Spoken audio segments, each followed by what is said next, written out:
ಒಂದು ಕಡೆ ಬಾಗಲಕೋಟೆಯಲ್ಲಿ ಮತದಾನದ ಬಿರುಸು ಆರಾಮಾಗಿ ಸಾಗ್ತಾ ಇದೆ. ಈಗ ದಾವಣಗೆರೆ ದಕ್ಷಿಣದಲ್ಲೂ ಕೂಡ ಉಪಚುನಾವಣೆ ಸಂಬಂಧಪಟ್ಟಂತೆ ಮತದಾನವನ್ನ ಮಾಡೋದಕ್ಕೆ ಉತ್ಸಾಹವನ್ನು ತೋರಿದ್ದಾರೆ ಮತದಾರರು. ಸೊ ಅದನ್ನ ಗಮನಿಸ್ತಾ ಇದ್ದೀರಾ, ದೃಶ್ಯಾವಳಿಗಳಲ್ಲಿ ವಯಸ್ಸಾಗಿರೋರು, ವೃದ್ಧರು ಇಂಥವರು ಬರ್ತಾ ಇದ್ದಾರೆ.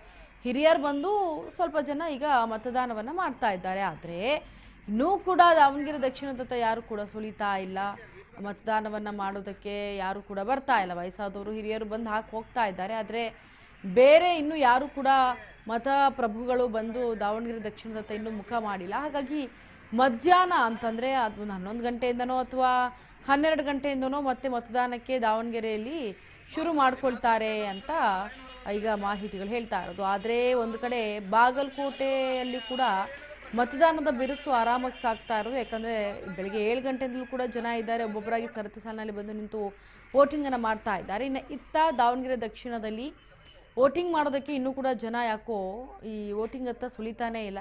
ಸೊ ಹಾಗಾಗಿ ಒಬ್ಬೊಬ್ಬರಾಗಿ ಈಗ ವಯಸ್ಸಾದವರು, ಹಿರಿಯರು, ಈ ರೀತಿಯಾದವರು ಬಂದು ಓಟನ್ನು ಹಾಕ್ತಾ ಇದ್ದಾರೆ. ಆದರೆ ಇನ್ನೂ ಕೂಡ ಯೂತ್ಸ್ ಆಗಿರ್ಬೋದು, ಇನ್ನು ಮಾಮೂಲಿ ಪುರುಷರು, ಮಹಿಳೆಯರಾಗಿರ್ಬೋದು, ಯಾರು ಕೂಡ ಇನ್ನೂ ಅಷ್ಟಾಗಿ ಈ ಮತಗಟ್ಟೆಗಳತ್ತ ಮುಖ ಮಾಡ್ತಾ ಇಲ್ಲ. ಸೊ ಹಾಗಾಗಿ ಇನ್ನೇನು ಮಧ್ಯಾಹ್ನದ ಹೊತ್ತಿಗೆ ಈ ಒಂದು ಮತದಾರರು ಬಂದು ಮತವನ್ನು ಚಲಾಯಿಸ್ತಾರೆ. ಮಧ್ಯಾಹ್ನದ ನಂತರ ಬಿರುಸಿನ ಮತದಾನ ಆಗುವಂತಹ ಸಾಧ್ಯತೆ ಹೆಚ್ಚಿದೆ ಈಗ ದಾವಣಗೆರೆ ದಕ್ಷಿಣದಲ್ಲಿ.